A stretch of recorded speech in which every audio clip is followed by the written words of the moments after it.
Primer éxito de esta conferencia. Hay 371 participantes aquí en la conferencia.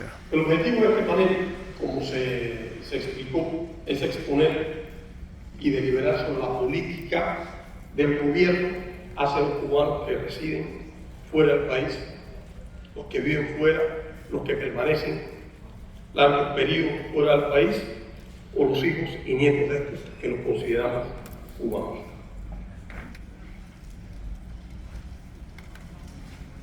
Forma parte, como dijo el ministro Lugo Rodríguez, del compromiso consistente, continuo e irrenunciable de seguir fortaleciendo, de seguir estrechando los vínculos desde el país con los cubanos que por largos periodos o permanentemente permanecen fuera del país. Para hacerlo, nosotros consideramos que es conveniente repasar determinados datos y determinadas percepciones sobre lo que se llama la migración cubana.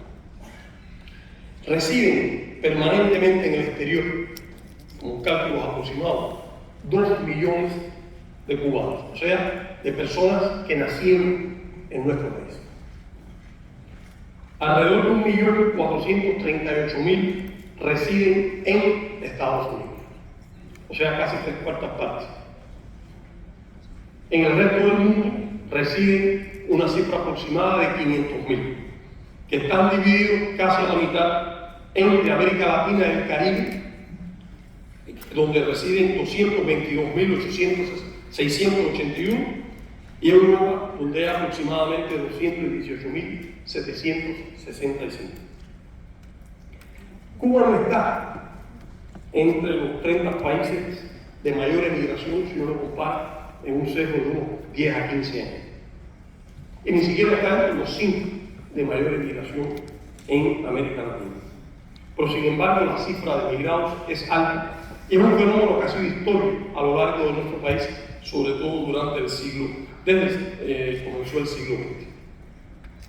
Ahora bien, en el último año se ha producido un crecimiento numeroso de los flujos migratorios, algo que es significativo en términos de cifras.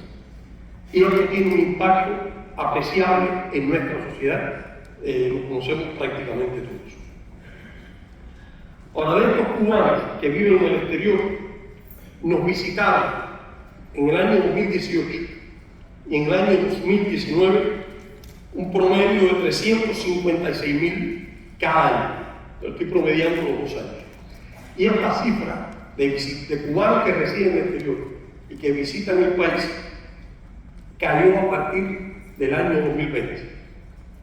Un motivo fue la COVID-19, pero también están las medidas que se adoptaron durante el gobierno de Donald Trump, que se adoptaron desde el año 2019, entre ellas la reducción de la cantidad de vuelos que podían proceder de Estados Unidos, donde residen la mayor parte de los cubanos que viven fuera de Cuba, y además porque redujo al aeropuerto de La Habana al único sitio donde podían llegar estos vuelos.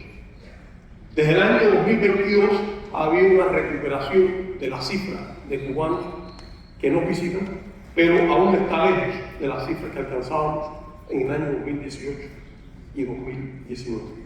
Y aquí influye también un factor nuevo.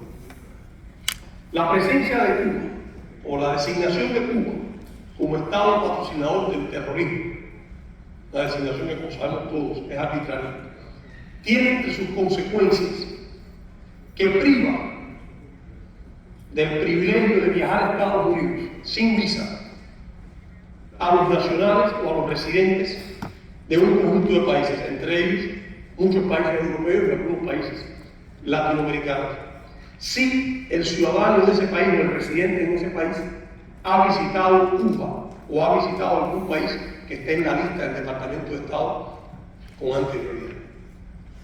Esto implica, por supuesto, que el gobierno de Estados Unidos no solo prohíbe a sus nacionales visitar Cuba, con excepción de algunas licencias, sino que además está castigando al nacional de terceros países, a los europeos, por ejemplo, o a los latinoamericanos, o a los residentes en esos países por haber visitado Cuba. Y en términos prácticos, se dan casos de cubanos que son ciudadanos, por ejemplo, de un país latinoamericano, que en términos generales disfruta de esa excepción del sistema migratorio estadounidense, pero que por haber visitado Cuba, entonces se les ve obligado a aplicar una visa y hay registros ya de que se les ha negado. De modo que es un castigo adicional y se convierte en un disuasivo para que cubanos que viven en terceros países, no necesariamente en Estados Unidos, visiten su patria, visiten su familia, entren en contacto con el país que los vio nacer. A nivel global, en los últimos 20 años ha habido un crecimiento de lo que se llama la inmigración irregular, motivado por muchas causas. Y los destinos fundamentales son Europa Occidental y los Estados Unidos, por guerras, desplazamientos, situación económica, conflictos, etc. Y esa es una realidad de nuestra región, de América Latina y el Caribe, con destino fundamentalmente a la economía más grande, a la economía más próspera, donde hay un mercado laboral que nos atrae, que es los Estados Unidos. Y el resto de América Latina y el Caribe somos países en desarrollo y es natural que existan flujos migratorios desde sociedades con menos nivel de desarrollo, con menos prosperidad económica, hacia un país de mayor prosperidad económica. Pero en el caso de Cuba hay razones adicionales y sobre ello hemos hablado en más de una ocasión. En el caso de Cuba, además de ser un país en desarrollo como son todos los países latinoamericanos y caribeños, a pesar de enfrentar dificultades económicas como la tiene todo país en desarrollo, sabemos que existe un motivo artificial, un motivo inducible, que es la política de bloqueo económico destinada a hacerle la vida al cubano lo más difícil posible. Y por eso es natural que nosotros digamos, insistamos en que el bloqueo económico de los Estados Unidos contra Cuba constituye un incentivo a la migración. Podrá haber otros lógicos, entendibles, porque las personas emigran por muchas causas, pero esta es una extraordinaria que depende exclusivamente de la voluntad del gobierno de los Estados Unidos, que es hacer la vida al cubano lo más difícil posible. Hay otras causas para esta emigración irregular de cubanos. Fue que desde en el año 2017 se cerraron los servicios consulares migratorios en la Embajada de los Estados Unidos en La Habana, que solo se reanudaron totalmente durante este año, a principios de este año.